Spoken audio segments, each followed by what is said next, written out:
Right, this lesson we're going to learn how to thread eyelets through, or ribbon through some eyelets.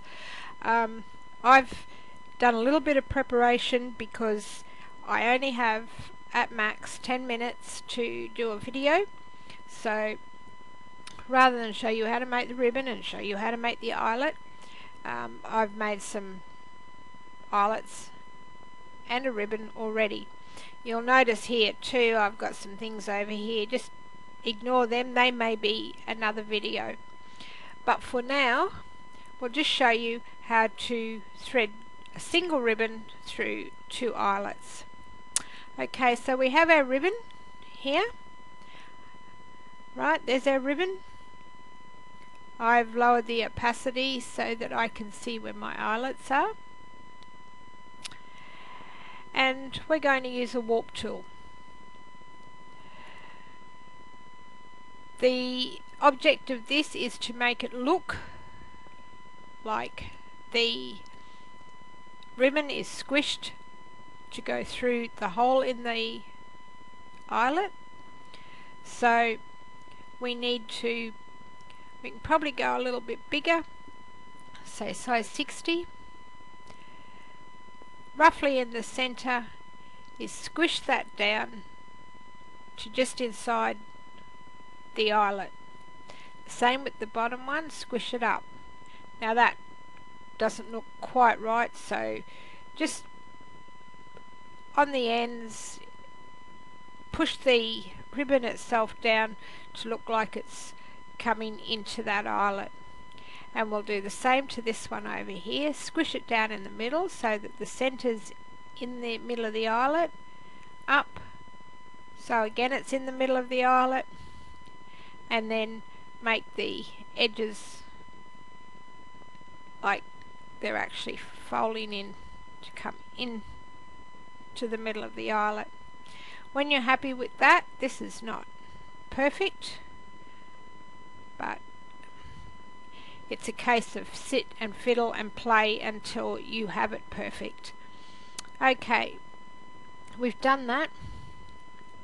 Click on our eyelets, go selection, select all, select float.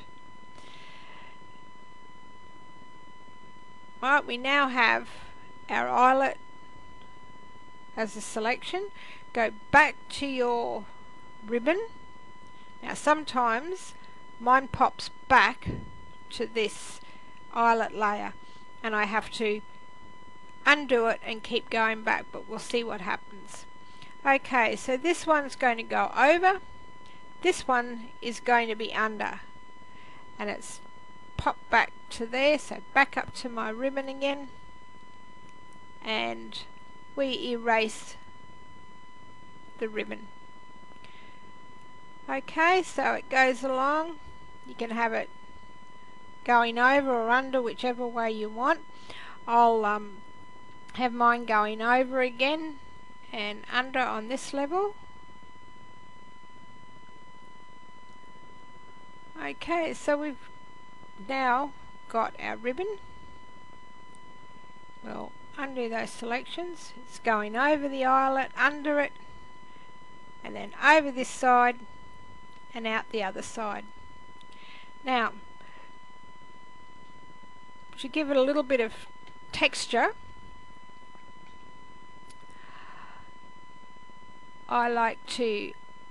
there's a couple of ways I can do this, either with my light tool,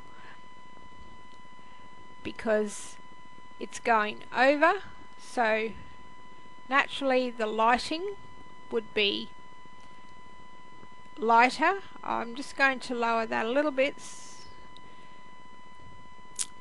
the ribbon a little bit, so I can actually see where it is. And because that's going over, just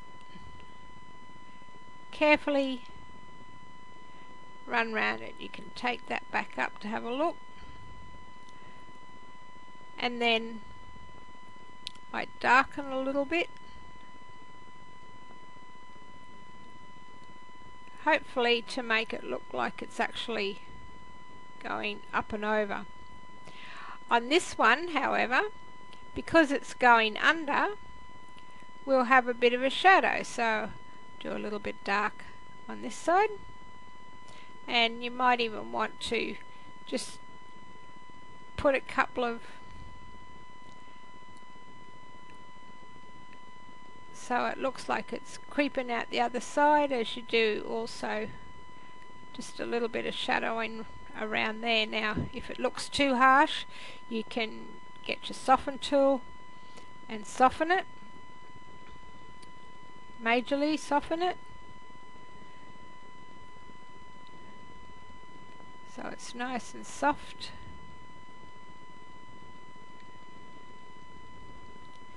You can't really see it when it's up close, needs a little bit darkening in the center there, but if you zoom out you can see the over and the under. Now the other way that you can do it is add a new layer, get your paintbrush, and not so much on this one because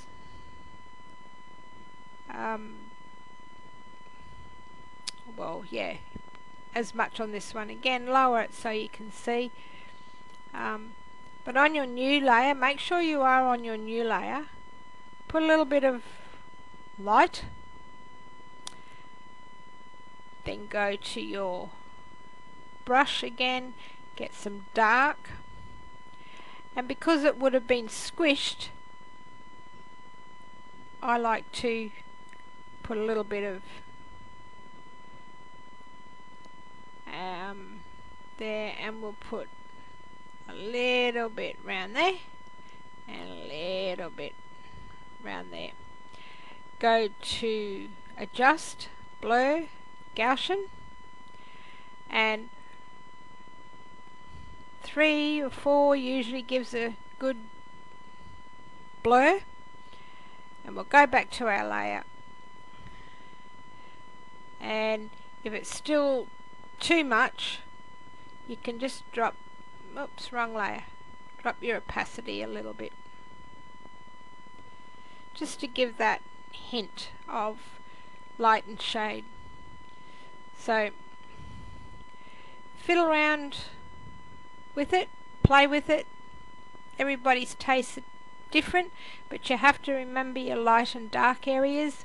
So your areas where it goes down through the eyelet on this side would be in a shadow in your darker area. The bit that goes over the eyelet would be the bit that sits up, and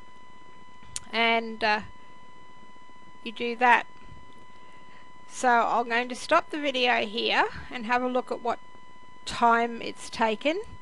I think I may have to do the second part of this as a separate video.